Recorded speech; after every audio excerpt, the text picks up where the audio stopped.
തറാവിയൊക്കെ കഴിഞ്ഞിട്ട് സാത്വികമായൊരു ഫുഡ് എല്ലാം കൂടെ തിന്നണമെന്നില്ല. അതിന് വേറെ കുറേ ദോഷങ്ങളുണ്ട്. ഒരു ളുഹുർ മുതൽ മഗ്രിബ് വരെ നമ്മുടെ സ്ത്രീജനങ്ങൾ ഫുഡ് ഉണ്ടാക്കിക്കൊണ്ടിരിക്കുകയാണ്.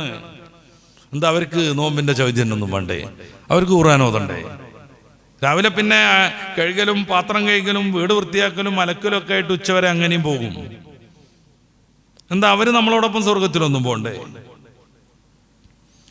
അപ്പൊ അവരോട് കൃത്യമായി പറഞ്ഞു കൊടുക്കണം, ഇത്ര ഒരു സ്വാത്വികമായ ഫുഡ് മാത്രം ഉണ്ടാക്കിയാൽ മതി എന്ന് കരുതി മക്കളൊന്നും വല്ലാതെ വിഷമിപ്പിക്കരുത്. മക്കൾക്ക് നോമ്പ് തുറന്നൊക്കെ പറഞ്ഞാൽ വല്ലാത്തൊരു സംഭവമാണ്. അവർക്ക് ആവശ്യമായ വിധത്തിലുള്ള സംഗതികളൊക്കെ നമ്മൾ കൊടുക്കുകയും വേണം.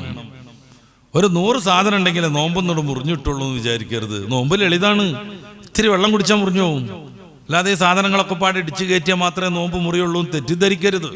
അല്ലെങ്കിൽ അവിടെ വെച്ചിട്ട് നിസ്കാരം തുടക്കരുത്, ഒന്നും ചെയ്യാൻ പറ്റില്ല. ഈ ഹൽക്കിന്റെ താഴത്തേക്കടെ പോയ നജസാവും. നജസ് ഹൽക്കിന്റെ മേലേക്ക് തികട്ടി വന്നിട്ടുണ്ടെങ്കിൽ നമ്മുടെ നിസ്കാരം അതിന്റെ അപ്പുറത്തേക്ക് പാടില്ല എന്നല്ല, ശിക്ഷ കിട്ടണതുമാണ്.